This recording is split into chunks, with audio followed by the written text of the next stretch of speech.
Ibrani, 3 temannya Daniel, Sadrak, Mesak, Abednego, mereka ucapkan ayat 17, ayat 18 katakan, tetapi seandainya Tuhan tidak sanggup menolong kami. Apa betul ada Tuhan yang tidak sanggup? Tuhan selalu sanggup.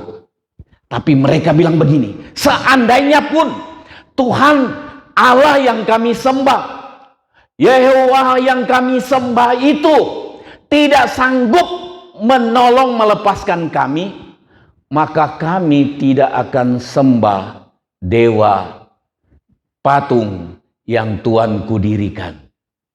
Kami akan tetap menyembah Allah yang kalaupun dia tidak sanggup menolong kami, kami tetap menyembah dia. Ini percaya yang luar biasa. Kita sudah tahu kisahnya. Raja Nebukadnezar kumpulkan semua orang. Begitu musik berbunyi, semua harus menyembah patung. Mereka bertiga tidak mau. Berdiri. Tidak mau menyembah.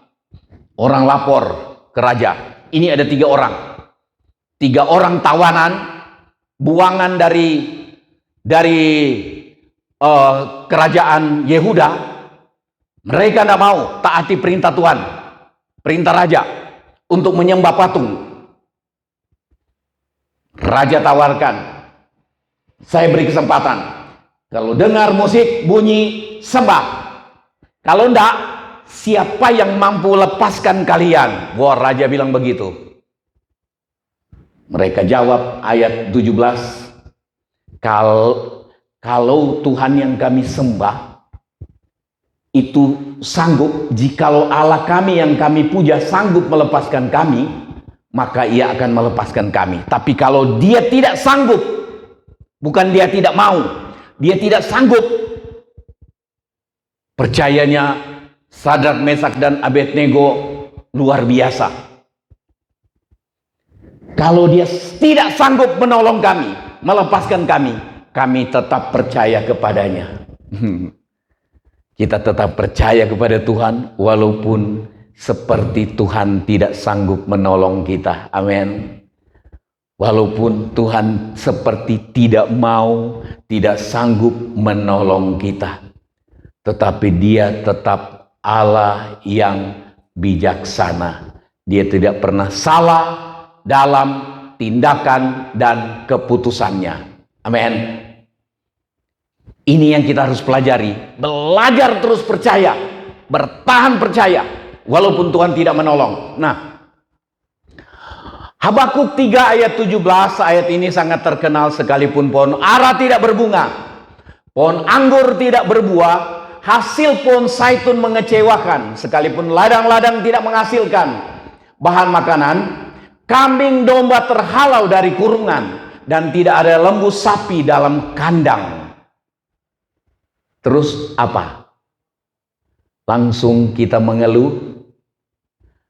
Apa Habakuk bilang? Baca sama-sama ayat 18. Namun aku akan bersorak-sorak di dalam Tuhan. Bersorak-sorak dalam Tuhan. Beria-ria di dalam Allah yang menyelamatkan aku. Dia pikirkan soal keselamatan jiwa walaupun ekonomi hancur. Semua gagal. Pertanian gagal, peternakan gagal. Zaman dulu kan cuma pertanian dan peternakan. Gagal semua, ekonomi gagal. Macet. Tapi aku akan apa? Aku akan bersorak-sorai di dalam Tuhan. Beria-ria di dalam Allah yang menyelamatkan kita. Tiap kali kita ambil bagian dalam perjamuan kudus, kita diingatkan mengenai korban tubuh dan darah Kristus bagi kita untuk penyelamatan jiwa kita. Saya berkali-kali ulang, hidup kita yang singkat di dunia ini kita gunakan dengan sebaik-baiknya, karena itu adalah kesempatan untuk mempersiapkan hidup yang tidak pernah berakhir. Hidup yang cepat berakhir di dunia ini adalah kesempatan bagi kita, Tuhan berikan kepada kita untuk kita mempersiapkan hidup yang tidak akan berakhir di dalam sorga bersama dengan Tuhan. Itu keselamatan. Beria-ria dalam Allah yang menyelamatkan. Kalau kita lihat tidak ditolong, kita ingat bersyukur kita diselamatkan. Amin. Kita diselamatkan. Nah, kita ingat Kisah Para Rasul 7 ayat yang ke-55. Stefanus yang penuh dengan Roh Kudus menatap ke langit lalu melihat kemuliaan Allah, dan Yesus berdiri di sebelah kanan Allah. Lalu katanya, sungguh aku melihat langit terbuka dan Anak Manusia berdiri di sebelah kanan Allah. Maka berteriak-teriaklah orang-orang yang mau menghakimi Stefanus itu, dan sambil menutup telinga serentak menyerbu Stefanus. Ini Stefanus yang penuh Roh Kudus, hidup benar, memberitakan kebenaran yang dia terima, diancam, dituduh palsu. Tuduhan palsu dari dulu sudah ada, supaya orang tetap dipenjarakan, dihukum. Itu berlaku, terjadi juga buat Stefanus. Ayat 58, Stefanus yang penuh Roh Kudus, ayat 55. Ayat 58 dia terima apa? Dia diseret keluar kota, lalu dilempari sampai mati. Tidak kelihatan pertolongan Tuhan. Orang bisa kecewa. Orang pikir dia penuh Roh Kudus, hidup benar. Tapi Tuhan seperti tidak berbuat apa-apa. Malah kita lihat yang Stefanus lakukan. Ketika mereka sedang melempari Stefanus, Stefanus berdoa katanya, ya Tuhan Yesus, terimalah rohku. Ayat 60 boleh baca sama-sama dengan saya. Sambil berlutut ia berseru dengan suara nyaring, apa? Tuhan, janganlah tanggungkan dosa ini kepada mereka. Dan dengan perkataan itu meninggallah ia.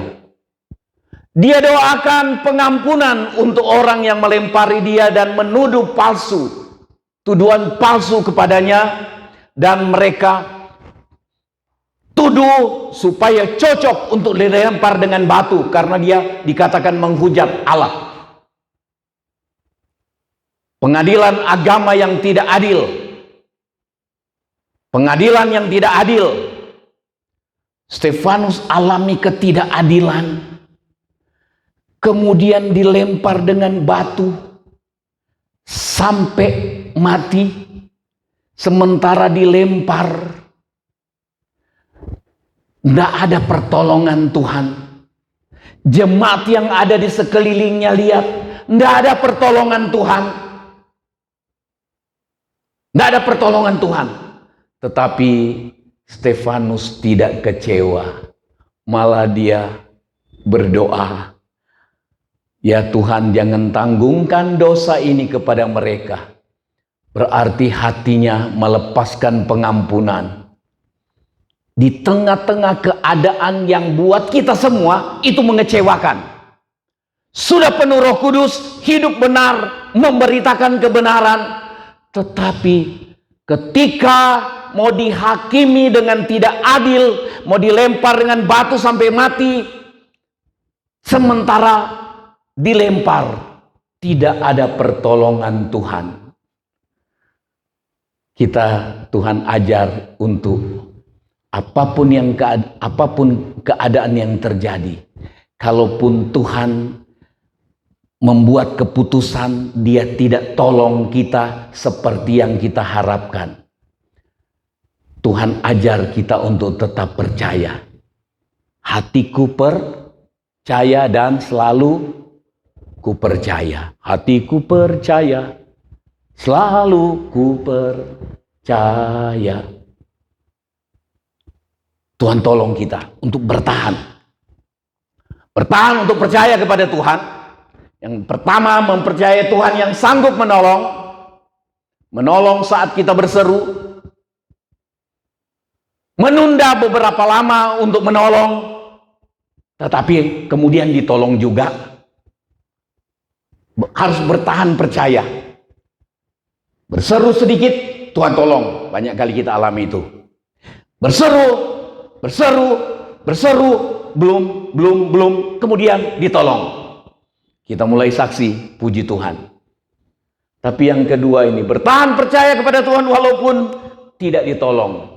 Kita baca tadi Stefanus dilempar dengan batu, tetapi malah dia mengampuni. Ada satu kisah mengenai gembala jemaat Smyrna antara tahun 80-an sampai tahun 100 lebih.